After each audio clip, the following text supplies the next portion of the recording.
Hello guys, আমি অঙ্কিতা। আজকে চলে এসেছি আরও একটা নতুন ব্লগ নিয়ে।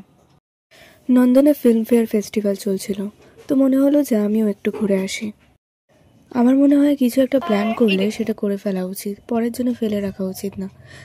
তাই আমিও কলেজ শেষ করে তাড়াতাড়ি চলে আসলাম।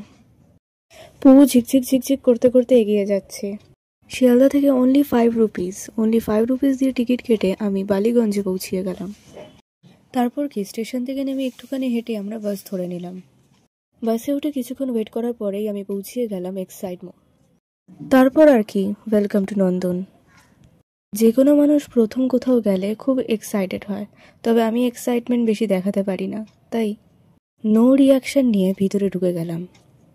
জাস্ট অসাধারণ অসাধারণ। ভিতরটা এত সুন্দর করে সাজানো, আর সবচেয়ে ইম্পর্টেন্ট কি, তুমিও যদি ফটো হোলিক আমার মতন হও তাহলে তোমারও এখানে আসা উচিত ছিল। তবে এই জায়গাটা সব থেকে ভালো ছিল, তাই আর বেশি দেরি না করে কয়টা ফটো তুলে নিলাম। বেশি পোজ তো দিতে পারি না, একবার আকাশের দিকে তাকাই, একবার নিচের দিকে তাকাই, একবার সাইডে তাকাই, কোনো মানুষের দিকে এমন করে তাকাই মনে করে যে আমিও কি না কি দেখে নিয়েছি। যাই হোক, মানুষ আমার তাকানোতে ভয় পেলেও আমার কিছু করার নেই। ও মাই গড, চার্লি চ্যাপলিন তো 1977-এ মারা গেছিল। तुम्हारा पार्ट मुझे इस गर्मी में भी एसी की ठंडक दे रहा है। ও মাই গড, একটা সুন্দর জায়গা পেয়ে গিয়েছি। ফটো তুলে নিই, আর ওয়েট করা যাচ্ছে না। জানি না কার সঙ্গে কথা বলছি। যাই হোক, এই ফটোটা খুব সুন্দর হয়েছে। তারপরে আবার কি, কোনো এক জায়গায় গেলে ফটো না তুললে কি হয়? মনে হচ্ছিল একটা গান করি, আহা কি আনন্দ। তারপর আবার কি, আনন্দ শেষ।